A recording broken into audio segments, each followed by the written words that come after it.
Plus les semaines avancent et plus les nombres de modèles augmentent, et je vous comprends, vous commencez à avoir la FOMO de vous dire quel est le meilleur modèle à utiliser pour vos agents IA. Ça tombe bien parce que dans cette vidéo, je vais vous montrer comment sélectionner un bon modèle et surtout une technique pour laisser à l'IA le choix et le soin de choisir le bon modèle en fonction de la requête que vous lui faites.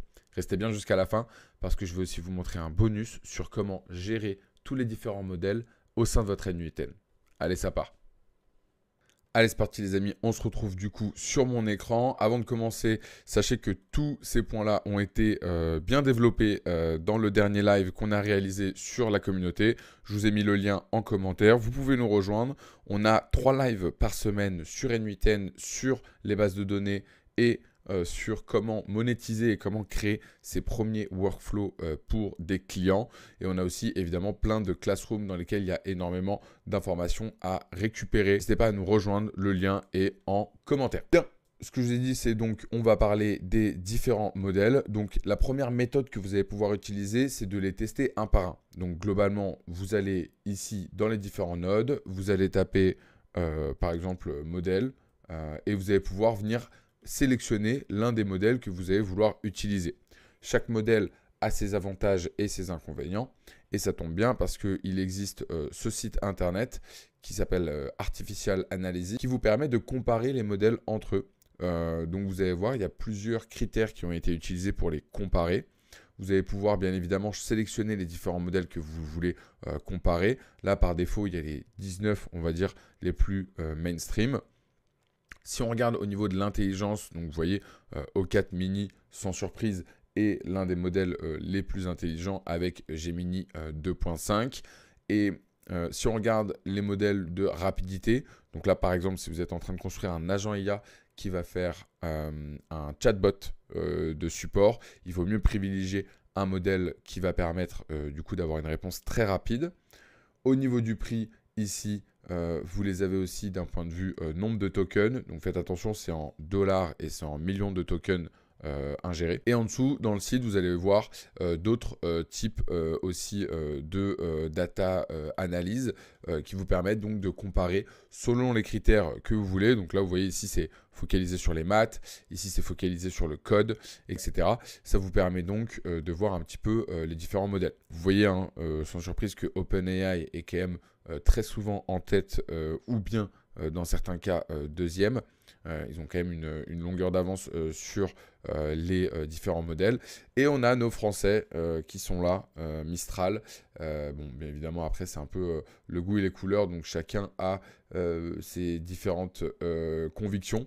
Mais voilà, au moins, ça vous permet un petit peu de comparer tout ça. Dans N8N, comment ça se passe? Donc, comme je vous ai dit, en fonction des analyses que vous allez pouvoir faire, vous allez pouvoir sélectionner tel ou tel modèle par rapport à vos agents. Je vous conseille bien évidemment de les tester et d'itérer un petit peu. Ce que je vais vous montrer ici, c'est la possibilité de déléguer l'IA au choix du modèle. Alors, qu'est-ce que ça veut dire? Hop, je vais prendre mon petit test, je vais me mettre là et je vais vous en parler. Alors là, dans cet exemple-là, on va utiliser ce qu'on appelle Open Router. Open Router, c'est une gare SNCF dans laquelle vous arrivez et vous laissez la gare choisir le train que vous allez prendre. Bah là, c'est la même chose, mais version IA. C'est-à-dire que vous faites une requête et en fonction de la requête, c'est OpenRouter qui va lui choisir le modèle.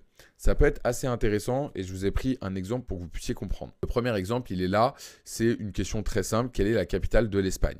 Donc si par exemple, on teste le workflow, il va se lancer, il va faire un appel à OpenRouter. Donc là, vous voyez, en fait, j'ai pris un node ChatGPT dans lequel j'ai changé l'URL de l'API.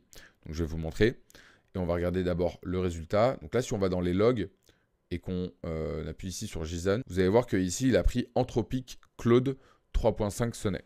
Voilà. Maintenant, je vais lui poser une autre question un peu plus complexe.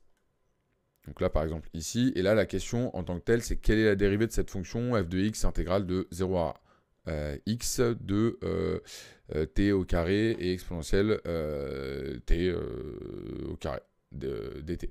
Donc ça, pour ceux qui ont fait des maths un petit peu, vous allez vite voir que ça demande un petit peu plus de réflexion pour donner la réponse. Et on va voir quel type de modèle il va, lui, décider de choisir au moment de la réalisation de la réponse. là, vous voyez, ça a pris un peu plus de temps. Il nous donne, bien évidemment, sans surprise, la réponse. Mais ça, on commence à être habitué. Et là, vous voyez, il a pris DeepSeek R1. OK? Bien. Donc, pour vous connecter, pour vous créer un compte, la première étape, c'est de venir ici, de vous connecter, soit avec Google, soit avec ce que vous voulez. Ensuite, vous allez ici et vous allez cliquer sur Key et vous allez vous créer une API Key. OK? Donc là, vous faites Create Key. Vous l'appelez chatbot N8N, par exemple. Et là, vous pouvez mettre une limite. Donc là, par exemple, vous pouvez mettre une limite de 1 $.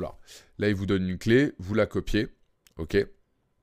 Ensuite, vous retournez ici. Donc là, vous allez venir. Donc, tac, je vais faire ça. Hop, je vais vous montrer tout dans l'ordre. Vous allez faire ça. Alors maintenant, c'est vrai que maintenant, depuis, ils ont fait une mise à jour. Et vous allez même pouvoir avoir directement ici OpenRouter Chat Model. Donc vous allez peut-être pouvoir voilà, l'utiliser comme ça.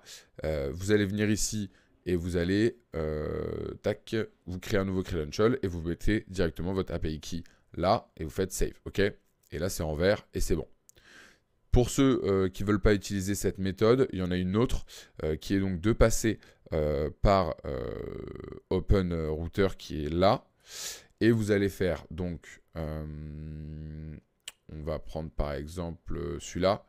Donc là, ce qu'il faut faire, c'est vous mettez votre API key, vous mettez une organisation ID, ça on s'en fiche, et vous mettez ici openrouter.ai/API/OK.